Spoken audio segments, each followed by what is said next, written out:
Daging ayam di Pasar Impres Naikoten, Kupang, Nusa Tenggara Timur terus melambung saat Ramadan. Kenaikan harga ayam terjadi antara Rp500 hingga Rp1.000 per kilogramnya. Satu ekor ayam beku dijual Rp70 sampai dengan Rp75.000 dan ukuran sedang per kilo sekitar Rp41.000 per kilogramnya. Pedagang menyebut harga selalu naik saat distributor di Pulau Jawa mengirim dan masa puasa, namun permintaan di Kota Kupang masih stabil, terutama dari pengusaha kuliner.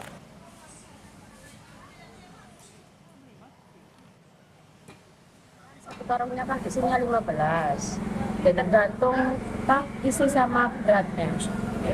Sebenarnya itu 5 tapi per kilonya itu kadang yang besar itu per kilonya 41. Kalau yang kecil ini per kilonya 4.500.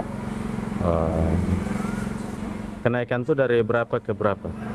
Dari biasanya kan kemarin kan harganya 44, terus naik 500.